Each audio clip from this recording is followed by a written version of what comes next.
시청자 여러분 안녕하십니까? 경북 동해안 지역은 오늘 비가 내리면서 더위가 한풀 꺾였고 내일은 구름 많은 날씨가 예상됩니다. 지금까지 강수량은 포항 23, 경주 19.5, 영덕 4, 울진 2.5mm를 기록했고 비는 오늘 밤에 그치겠습니다. 오늘 낮 최고 기온은 22에서 26도를 기록했고 내일 아침 최저 기온은 21에서 23도, 낮 최고 기온은 포항 28도, 경주 29도 분포로 오늘보다 높겠습니다. 바다의 물결은 0.5에서 2.5m로 먼 바다에서 조금 높게 일겠습니다. 포항 상공회의소를 중심으로 지역 경제계가 침체된 지역 경제를 살리기 위해 오늘 투자 촉진 추진위원회를 발족했습니다. 이 추진위는 우선 포스코의 화력발전소 추진과 관련해 규제 완화 서명운동을 펼치기로 했습니다. 박상환 기자가 보도합니다. 중국의 철강 제품 저가 공세로 인한 공급 과잉과 수익성 악화 등으로 철강 산업이 뿌리인 포항의 경제가 어려움을 겪고 있습니다. 포항 상공회의소에 따르면 최근 3년간 철강공단 내 근로자 수는 700여 명 넘게 감소했습니다. 이렇게 침체된 지역 경제를 살리기 위해 포항 상위를 중심으로 지역 경제계와 사회단체 등 109개 기관이 뜻을 모았습니다.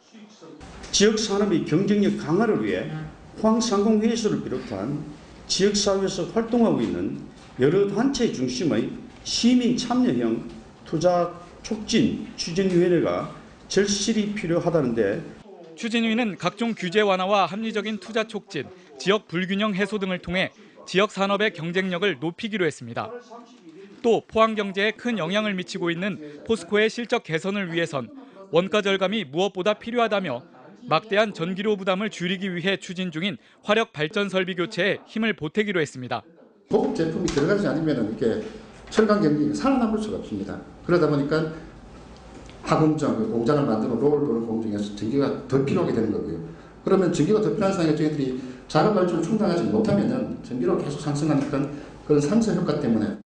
추진위는 포스코의 화력 발전 설비 교체가 지역에 1조 원이 넘는 투자와 연인원 100만 명의 고용 효과를 가져오는 만큼 규제 완화 촉구 서명 운동을 전개할 방침입니다.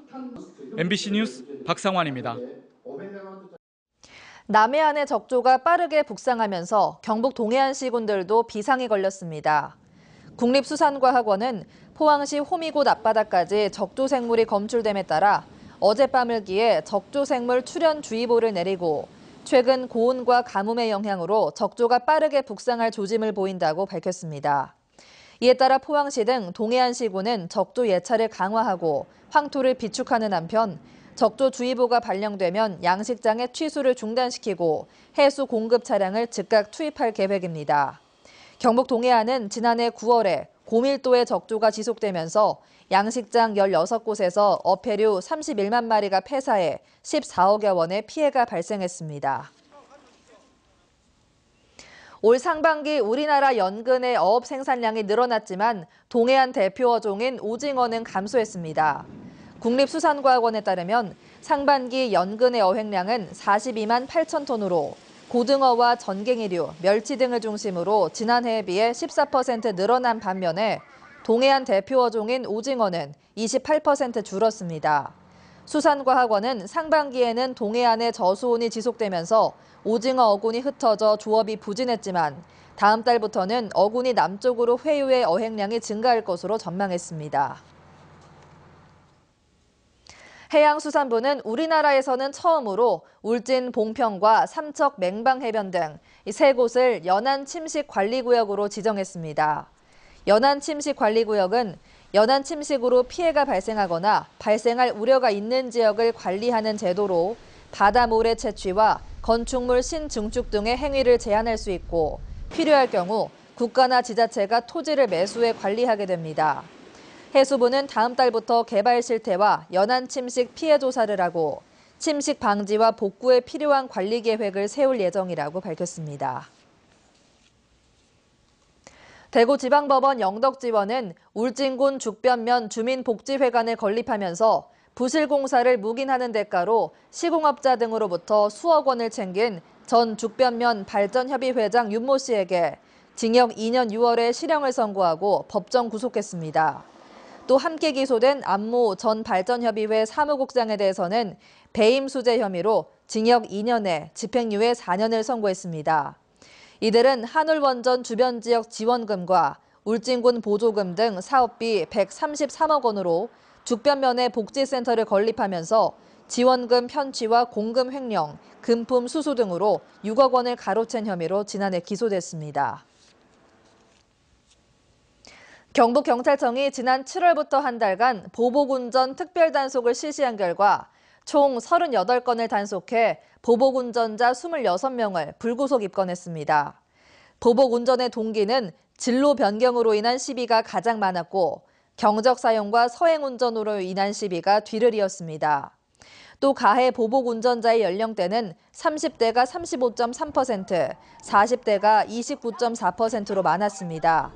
경찰은 보복운전을 조직폭력배, 동네 조폭과 함께 3대 생활주변 폭력사범으로 지정해 단속을 지속할 방침입니다. 포항 북부경찰서는 사행성 게임장을 운영한 혐의로 30살 박모 씨 등 4명을 검거했습니다.